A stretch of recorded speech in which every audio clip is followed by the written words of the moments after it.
ஒரு நிமிஷம் இருங்க. உங்ககிட்ட நான் கொஞ்சம் பேசிக்கிறேங்க. ஏசப்பா இன்னைக்கு உங்கள பார்த்து சொல்றாரு, "உங்க பாவத்துக்கு இன்னைக்கு நான் உங்களுக்கு மன்னிப்பு தரப்போறேன்" அப்படின்னு. சந்தோஷமா இருங்க. மன்னிப்பு கிடைச்சிருச்சு. அப்ப நீங்க என்ன பண்ணணும்? இனிமே பாவம் செய்யக்கூடாதுன்னு. நீங்க செய்ய மாட்டீங்கன்னு எனக்கு தெரியும். ஆனா நீங்க பாவம் செஞ்சீங்க பார்த்தீங்களா? ஏசப்பா சொல்றாரு, "உங்க பாவத்துக்கு உங்களுக்கு விடுதலை இருக்குன்னு" சொல்லிட்டாருங்க. அது எப்படின்னு பார்த்துட்டுங்களா?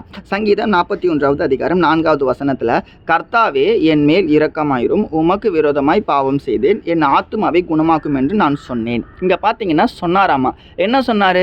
என் ஆத்மாவை குணமாக்குங்க, நான் உங்களுக்கு விரோதமா பாவம் செஞ்சேன் அப்படின்னு. நீங்க ஒத்துக்கிறீங்களா? நீங்க பாவம் செஞ்சீங்கன்ட்டு. நீங்க குடிச்சீங்க, நீங்க கஞ்சா அடிச்சீங்க, நீங்க சிகரெட் பிடிச்சீங்க, நீங்க மாம்ச இச்சையில விழுந்தீங்க, நீங்க தப்பான விஷயம் பார்த்தீங்க, தப்பான படம் பார்த்தீங்க, தப்பான காரியம் பண்ணீங்கன்ட்டு உங்க மனசாட்சிக்கு நீங்க ஒத்துக்கிறீங்களா? ஏசப்பாவுடைய சமூகத்துல அறிக்கை பண்றீங்களா? நீங்க பாவம் செஞ்சிட்டீங்கன்றத உங்க இருதயத்துல குற்றப்படுத்தப்பட்டு நீங்க ஒத்துக்கினீங்கனாலே நீங்க பாவத்துக்கு விடுதலை பெற்றுக்கொள்ளாங்க. நீங்க நம்ம ஒத்துக்க மாட்டோம். அவன் பண்ணான், அதனால நான் இந்த பாவத்தை பண்ணிட்டேன். இவன் எனக்கு கத்து கொடுத்தான், அதனால இந்த பாவத்தை நான் பண்ணிட்டேன்னு சொல்லி மற்றவர்களை காட்டினா நம்ம பாவத்துக்கு நம்ம மன்னிப்பு ஏசப்பா தரமாட்டாருங்க.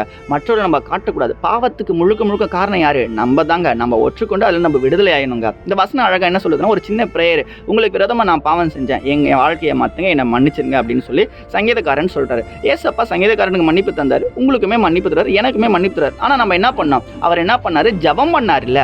இன்னைக்கு நம்ம வாழ்க்கையோட நம்ம ஜெபம் பண்ணா ஏசப்பா இந்த வசனப்படி நம்ம வாழ்க்கையில இரக்கமுள்ளவர நம்ம வாழ்க்கையை மாத்துவாருங்க. நீ போ, இனி பாவம் செய்யாத. இந்த காலை வேளையில கூட ஏசப்பா சொல்றாருல, இதை டெய்லியும் சொல்லினே இருந்தா இதை பார்த்துட்டு பாவம் செய்ய மாட்டேன்றீங்களா? கிடையாது. இன்னைக்கு இந்த நேரத்தில் ஒப்பு கொடுங்க. ஏசப்பா உங்களுக்கு விரோதமா நான் பாவம் செய்ய மாட்டேன்னு சொல்லி வைராக்கியமா நீங்க எழும்புங்களேன். நீங்க நிச்சயமா அற்புதமான காரியத்தை காலை வேளையில பார்க்க போறீங்க. விசுவாசிக்கிறீங்கன்னா ஆமென் போட்டுக்கோங்க. முடிஞ்சவங்க நண்பருக்கு ஷேர் பண்ணுங்க. பாவம் செய்றவர்கள் யாராவது இருந்தாங்கன்னா அவங்க கிட்ட சொல்லுங்க, ஏசப்பா உங்க பாவங்களை மன்னிச்சிட்டாரு. God bless you. ஆமென்.